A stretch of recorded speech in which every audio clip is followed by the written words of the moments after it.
Hello and welcome to Rendy Reviews, where I, Rendy Jones, review the latest in film and television.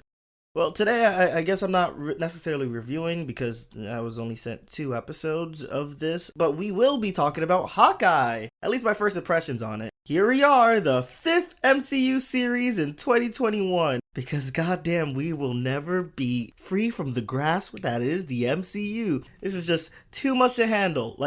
Now we're in phase 4 and it spans between the medium, the film, and television. That's 4 MCU movies, 5 shows, 9 related MCU stuff this year. And yes, I am counting What If. If you're not counting animation as part of the MCU, then you are a fool. But yeah, now we have everybody's favorite Avenger. Sorry, I can't say it. Alright, let's be serious. Hawkeye wasn't necessarily anybody's favorite or even remotely useful Avenger. But now, it's time for somebody else to take up the mantle of Hawkeye. It's kind of hard to discuss a show with its first 2 episodes, but gosh darn it, I'll try. The first 2 episodes do a fantastic job of elaborating the different worlds that both Hawkeyes lead on their own. The show straight up takes place during Christmas time in New York City. You know, the holidays are here. Clint Barton is just trying to have some alone time with his kids because being alive during the traumatic times that was the events of Endgame just kind of fucked him up. He's sort of retired. He's suffering from having PTSD because he's still reeling in from the events of watching his best friend die in front of him. But this is not entirely his show. No, this is Kate Bishop's origin story.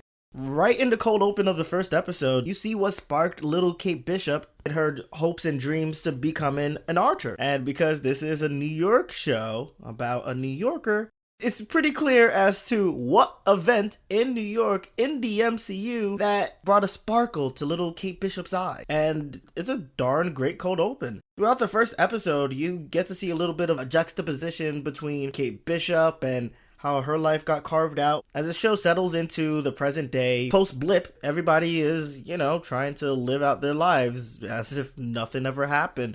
Even though Clint remembers. He remembers the Alamo. And the Alamo was Endgame. So nowadays, the man is just trying to reconcile with his kids, hang out with them, be around with them. But taking them to a show called Rogers the Musical where they reenact all the events that occurred in the Avengers while he's watching is not necessarily the strongest suit for him. Meanwhile, with Kate Bishop, she's the daughter of a fancy entrepreneur who's very rich and is about to be married to a new guy, but due to some unfortunate circumstances back in 2012, you could kind of guess what it is.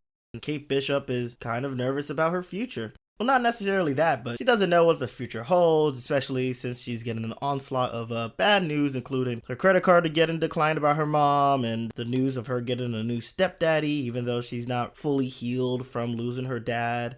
It's nice to see how both characters are presented in this new world of sorts, but have a grounded sphere of reality that makes you sympathetic towards them.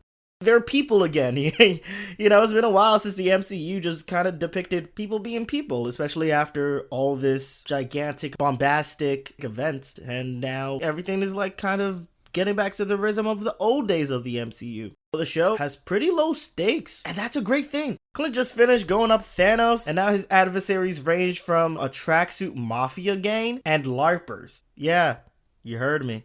Even though the stakes are completely grounded, it doesn't feel like a regression, but a nice continuation as to see the lives that this character, who we never really got to know throughout the years, lead on his own. The stakes are more personal to Clint because it's all about him having to make sure he's getting his shit together due to an event that brings up his Ronin past that we also never really got to see go down into the limelight. So even though it starts with him hanging out with his kids, he quickly has to abandon them just so he could finish one last job. Also has him get intertwined with Kate Bishop. So when their worlds collide, the stakes really do get personal towards Clint.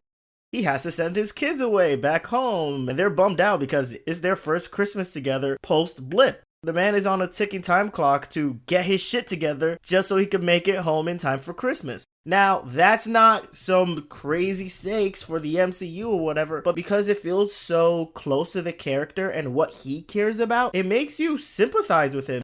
Even though I'm talking a lot about Clint, this is Kate Bishop's origin story. And Haley Steinfeld just walks into the MCU like how Jesus did when he walked on water. She's great. This doesn't say she's Haley Steinfeld, dude. You've already seen the level of range and commitment and talent that she possesses and natural charisma through all of the works she's done to date. And watching her just jump right into the MCU is such a perfect natural fit, especially with her comedic timing and style of humor, and the MCU's quirky whatever. It's a perfect match made in heaven, and she's a lot of fun. This has major buddy action comedy type energy in the same vein as any of your 90s buddy action comedies were. With your Rush Hours, your Lethal Weapon, or your Die Hard 3s, this has the same exact high-octane madcap energy that's cross-generational and a lot of fun.